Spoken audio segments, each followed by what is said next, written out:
Prav lepo pozdravljeni, drage gledalke, spoštovani gledalci. Prepričan sem, da imate danes prav prijeten dan, kje ste na terasi, v sobi, mogoče v kuhinji ali pa brkljate kaj v garaži. Skoraj sem prepričan, da tega ne počnete v tišini. Zakaj? Ker nas tisti lepi ropot, kot bi mu lahko rekli, glasba spremlja skoraj na vsakem koraku. Ste kdaj pomislili, da je glasba tako stara kot človeštvo? Prav gotovo so tisti prvi ljudje, če jim lahko tako že rečemo, kaj ne, da prvo glasbo ustvarjali z palico, ko so tolkli po kakšnem votlem drevesu. Tako kot se je razvijalo človeštvo, tako se je razvijala glasba.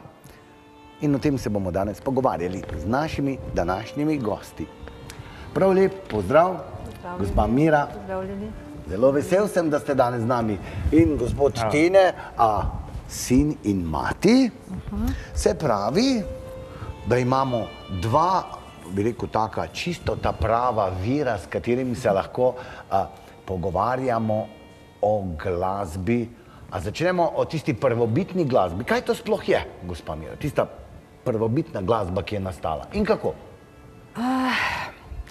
Po mojih raziskovanjih in sodelovanju s slovenskimi arheologi naj povem, da smo prva glasbila našli v oddaljenem obdobju 40 tisoč do 60 tisoč let pred našim štetjem.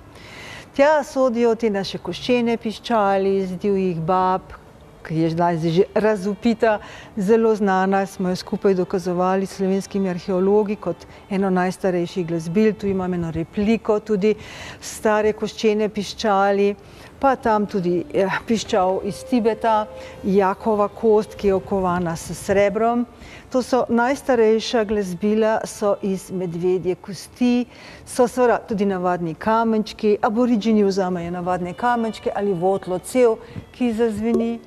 In prvobitni zvok je pravzaprav zvok narave.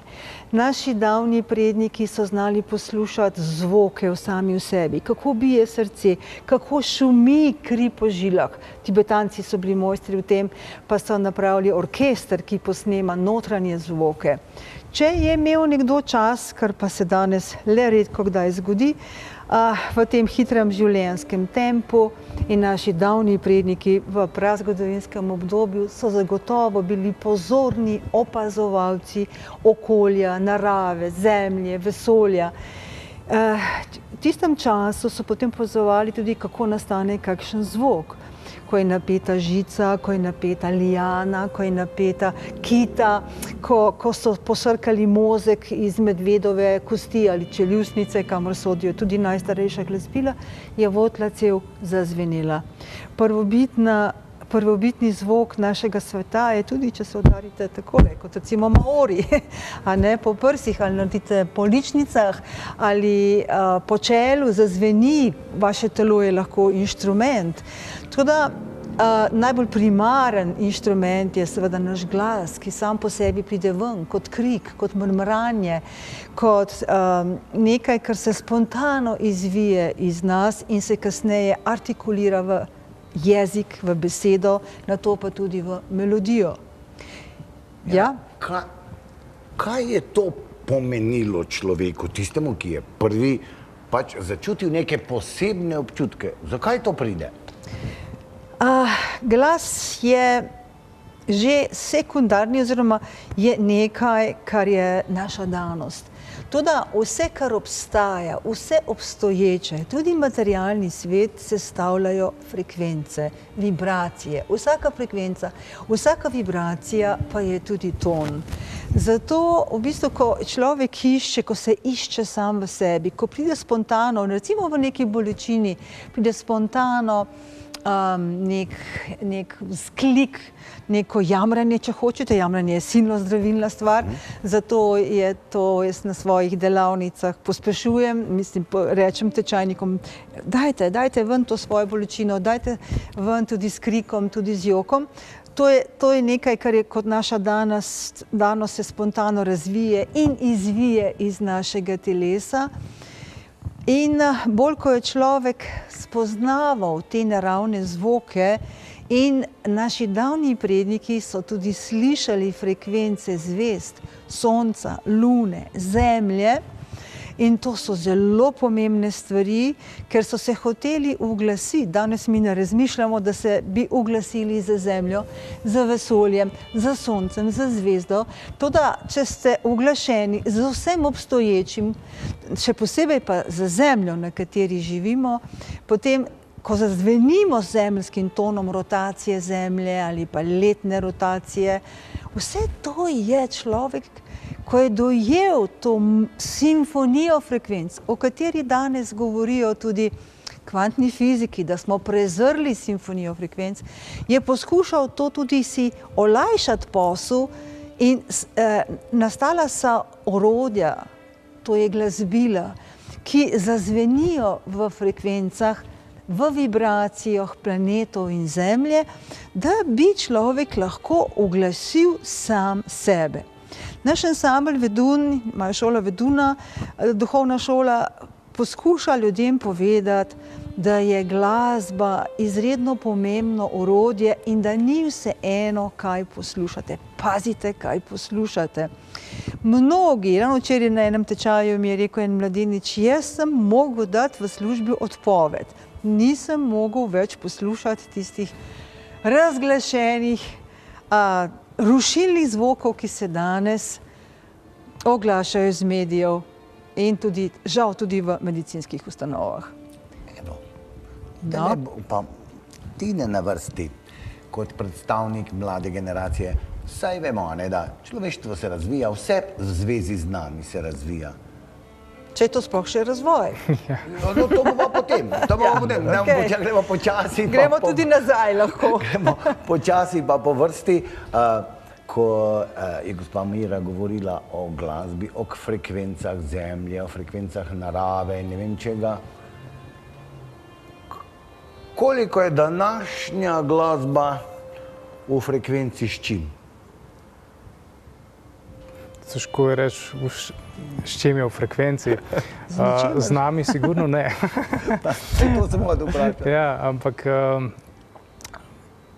je res, da odkdaj se je to pravzaprav zgodilo, da je na nek način na naših medijih pravzaprav na voljo več ali manj samo glasba, ki pravzaprav ni ravno uglašena z nami. To ne vem, ampak je pa zanimivo, da ta trend je vedno bolj v porastu in neke druge alternative pravzaprav sploh ne ponuja.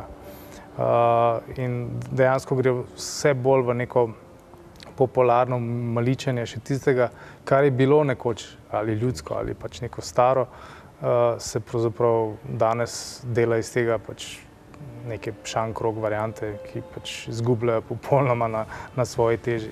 Dobro, da imamo ljudi, kot ste vidva, ki nam poskušata to zgodovino našo, ki je skoraj že zavita v debelo meglo, ohraniti.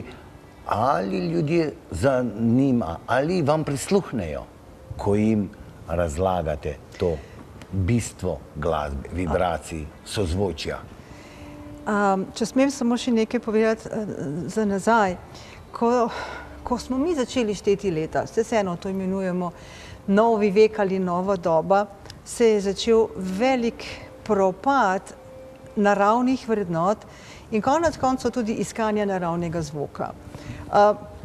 Poskušam seveda ljudem razlagati o vrednotah in o učinkovanju zvoka, kako deluje na nas. Kajti tudi misel in čustvo je zvok in nekako deluje na nas od znotraj, odvisno od tega, kaj razmišljamo in kako čustvujemo.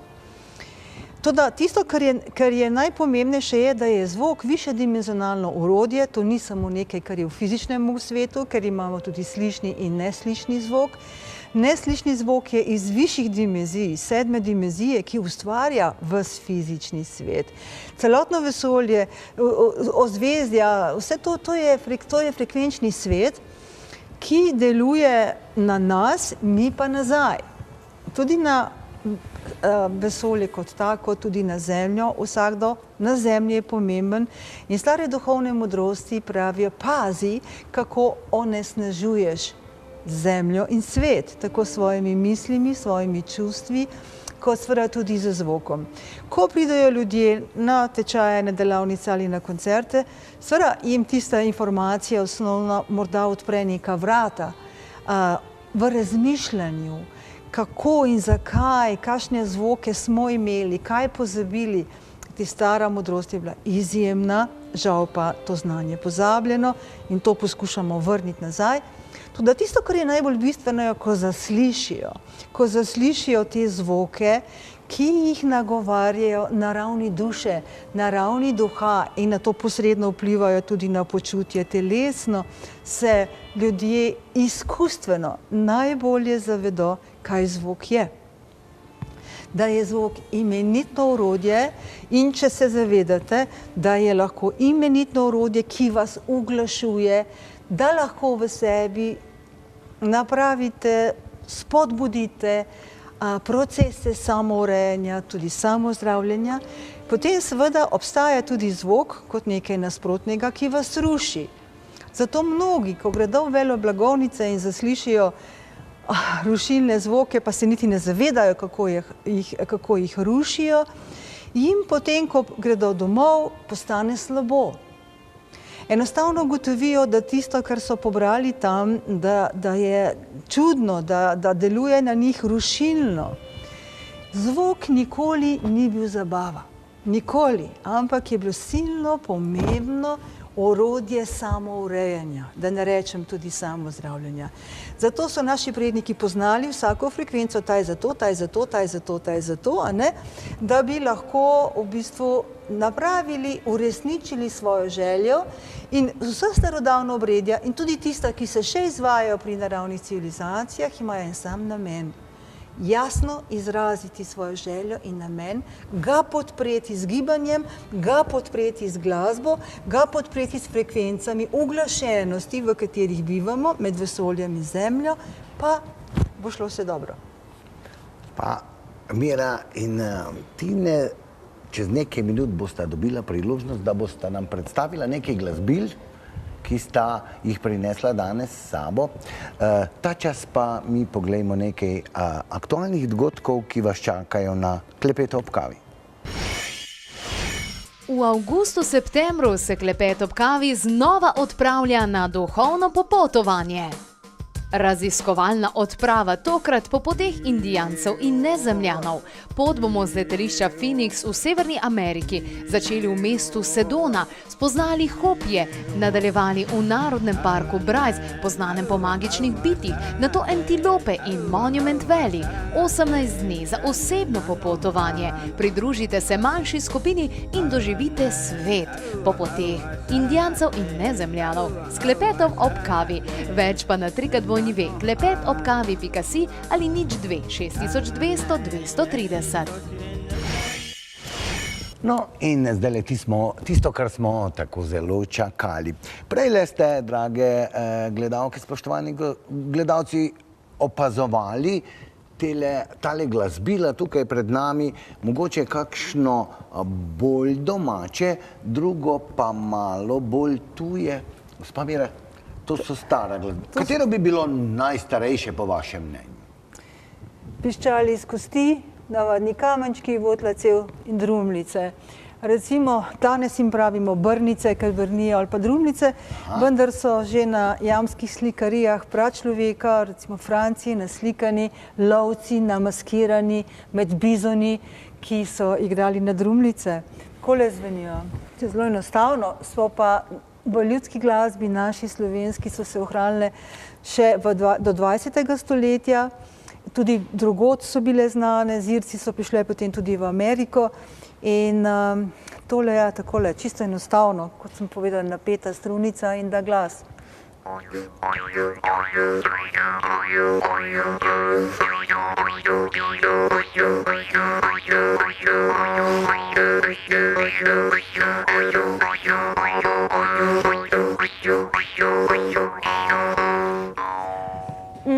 drugače je to, je Jakova kost prenesena je od tibetanskega področja, z Himalaje.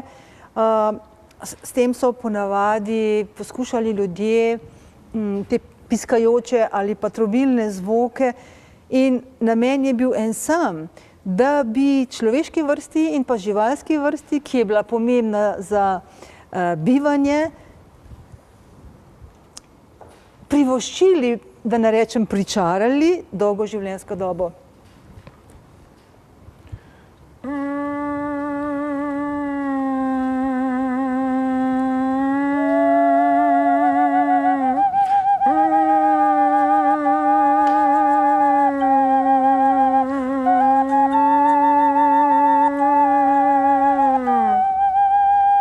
Vidite, da zveni popolnoma drugače, kajti tista temperacija, ki smo jo danes navajeni, to je nekaj, kar je popolnoma drugega, to kome poznamo na planetu 300 let, to da Zemlja obstaja 4 milijarde 600 let, več milijonov let tudi življenje. Skratka, tisto, kar danes poznamo, je mlado. Potem so tudi tile ostala glasbila s strunami mnogo mlajša. Te so med najstarejšimi slovanskimi glasbili.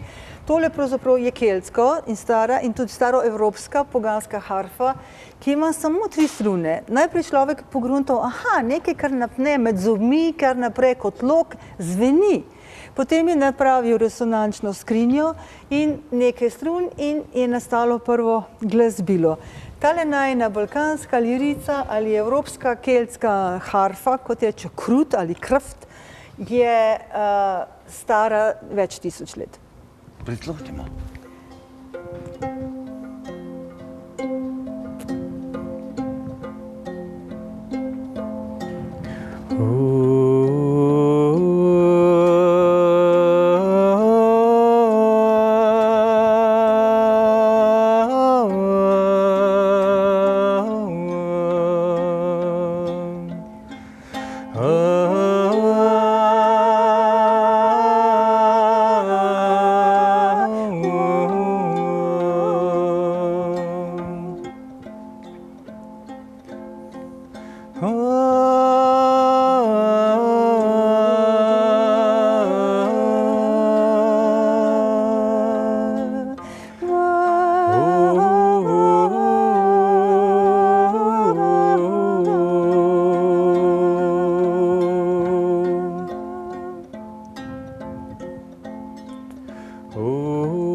Krasno in čudovito. In najspontani zvok, ki ga tudi poskušamo najti, tako v šoli kot z ansamblom poskušamo vrniti nazaj stara znanja in tudi starosvetno modrost naših prednikov, ki so uporabljali tako imenovano trans igro in pa spontani zvok. Nič ni bilo naprej določene, kakšne note, nič, samo tisto, kar v tem trenutku pride. To, kar sva zdaj dala, ne bi znala več ponoviti, ker trenutek je šel mimo. Skratka, v naslednje sekunde bi prišli drugi zvoki, drugi toni, kajti vse se konstantno spreminja. Kot pravijo kvantni fiziki, edina konstanta v vesolju in na Zemlji je sprememba. In to se mora poznati tudi v glasbi. Tako, gospa Mira, gospod Tine, edina konstanta stvar pri klepetu ob kavi je ravno takrat, ko je najbolj zanimivo, se naša oddaja zaključuje. Lahko nam ob zaključku še kakšno zaigrata? Jaz se bom pa... Ne, kar useti se. Aha, še jaz. Ja, še vi. Lepo vodila cel, tamle ping. Brez not. Uživajte v tej glasbi, to ni po željah, ampak je po trenutnem srčnem navdihu. Hvala za pozornost, uživajte še kdaj.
mlekarni.